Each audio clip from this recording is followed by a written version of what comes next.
Good Devach, everybody. Motzei Shabbos Teshuva. Everyone's getting ready for Yom Kippur. So I'll tell you Yom Kippur to Gemaisa. You know, it's always a good thing to say stories of Tzadikim, especially Motzei Shabbos.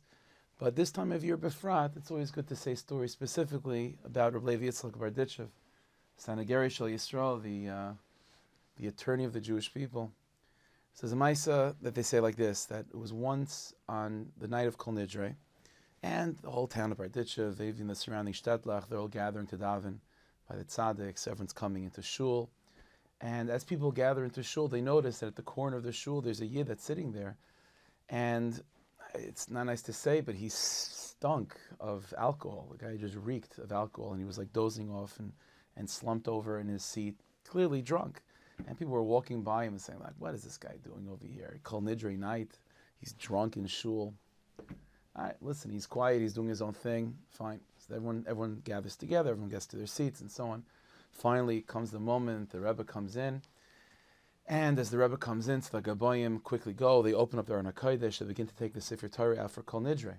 Now, Dafka at that moment, the Mazel had it, that at that moment, this guy, this drunkie at the back of the shul, he perks up, he wakes up, and he sees all the Sefer Torah coming out. So he doesn't even know what's going on anymore. He thinks it's Simchas Torah. So he yells out screaming, no, Ataresa, 100 ruble Ataresa. He thinks it's Ataresa, Simchas Torah. So everyone's like, no, quiet, Kol Nidre. So meanwhile, the Rebbe, the Barditchever, sees all of this, and the Barditchever turns to him and he says, no, let him be, because they're going to schlep him out and throw him out on his face. He said, let him be. Okay, and that's what happens. The guy in the back, he's saying Ataresi, he's dancing Simchas Torah. Meanwhile, everyone else is saying Kol Nidre. It's very strange. So a little bit later on, the Chassidim went to the Barditchever, what's going on? Why didn't the Rebbe? We know the Rebbe is a Nov Yisrael, but Lamaisa, a drunker in shul by Kol Nidre, saying it's Ataresa. So the Rebbe said, let me tell you the Maisa. That Yid, his name is Rav Shmuel. So this is the Maisa of Rav Shmuel. Rav Shmuel is not a drunker. That's not his story. He's a good, God-fearing Jew. How did it happen, such a thing that Kol Nidre night he's drunk in shul? Maisa is like this.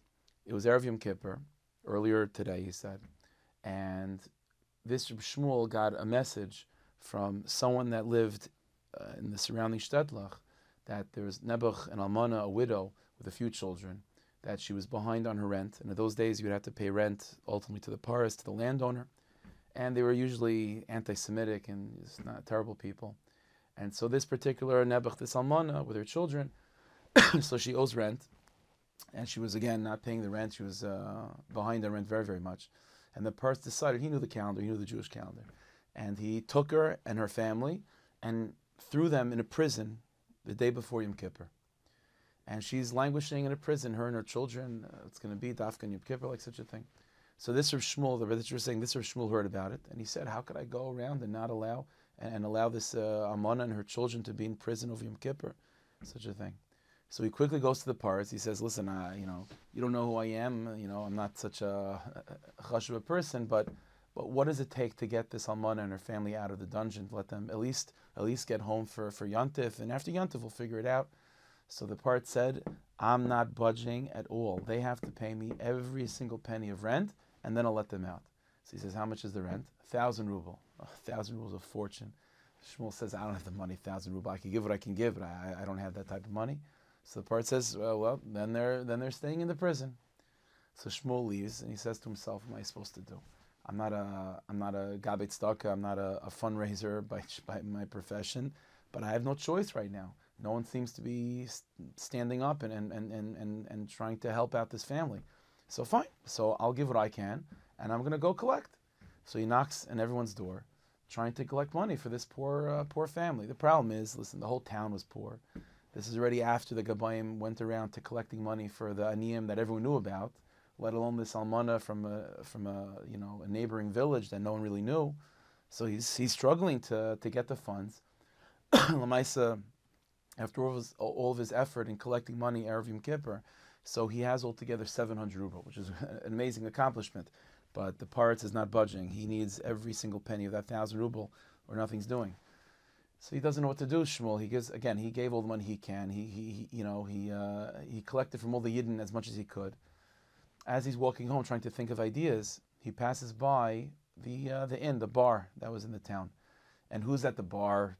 Erev Yom Kippur. No Yidden, only Goyim. And what type of Goyim are in a bar in the middle of the day? Not necessarily the highest class people. So he passes by the bar and he happens to notice that amongst all the riffraff that are hanging out in the bar at that time of the day, there's one particular table of young men, not Jewish, but they're dressed nicely. Like you can tell that they had some money to them, and for whatever reason they're at the bar now. So he figures, you know what, I can't hurt. So he goes into the bar and he goes over to these young men, and they look at him. They can tell that he needs something. And so he gives them the whole story about this woman, a widow, and her children, and she's stuck languishing in some prison for the holiday season, and he collected 700 rubles. He needs another 300, maybe if you guys can spare some change. So they look at each other like, okay, we have a guy, we can have fun with this guy. So they say, you know what, we'll make a deal with you.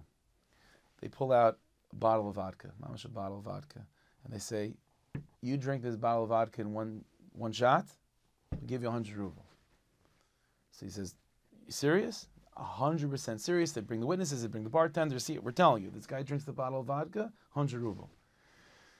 Okay, so Shmuel sits down. He's not used to drinking. That's certainly not. In fact, it says in the stories that this is a yid, even though Chassidim, enjoy l'chaim. This was a yid that he did not like drinking at all. He drank, Kiddush. On Shabbos, he made Kiddush on wine, and on Purim he drank. But other than that, he didn't drink at all. So what is he supposed to do? So fine, he sits down, drinks the bottle of vodka, he's plotzing. But a word is the word. They're shocked that he did it. They gave him 100 ruble. And they know he needs 300. So they say, you know what? Make you a deal. Drink another bottle, give you another 100. Really? You sure? 100%. So he drinks another bottle, he's plotzing even more, and they give him another 100. Third bottle, he could barely function to get this down his gullet, down his throat, but it's pekuch nefesh for this almana and her family, so he pushes himself, and he drinks a third bottle and gets the final 300.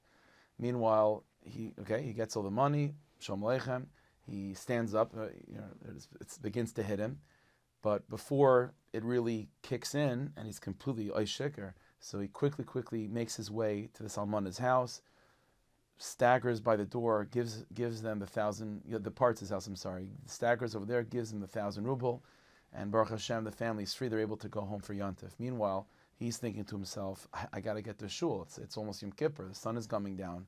I don't have time to go home, to change, to take a shower, to eat something. I have to just get to shul. So he's staggering to shul. Meanwhile, by the time he gets to shul, it all kicks in, all the alcohol. He's completely gone. And he sits down on the back of the shul, and he falls asleep. And so the Berditcher says, so at that moment when the Sefer Torah were being taken out, and he wakes up, he was completely shikar, and he thought it was Taka Simchas Torah. But the Berditcher said, but although it might look like he was just completely shikar, and he made a mistake, that it was Simchas Torah, when in fact it was Kol Nidri, you should know that for every one of us, said the Berditcher, it was Yom Kippur. But by him, he was already holding by Simchas Torah. He was ready, brought all the kaparas, avinus, all the tikkunim, all the yeshuas that he needed for his family. He was poil with that mesiras nefesh. And for him, it was takat shu. He's holding by Atareis L'das. So said Bardishavar, I wanted to have a yid in my shul that's holding already nach Yom Kippur, that's holding already after the slich and mechil and kapara. It's already holding by Atareisa. That he should schlep us along to Simchas Torah as well. So Shul B'Zaychet, we have no idea how powerful and how impactful it is, a maisa of an act of mesiras nefesh. When a person pushes himself or herself to help another Jew, even if it's to the detriment of themselves, within reason, within measure, the act of mesiras nefesh that a person can do for another yid, both begashmis and beruchnias, is able to be pile all sorts of things that could propel a person all the way to Simchas Torah. Hashem should help each and every one of us, that we should have a gemar chasim atayva, good gebench It should be a year of light, of Yeshuas, of Nechamas, of like Tavshin Pei Gimel, Teishnas, Pliya Gedayla, Ployas Gedayla. It should be a wonderous year of Nisim and Efloyas and Yeshuas and Nechamas, V'bias Kol Tzedek, V'meher V'imenu Amen.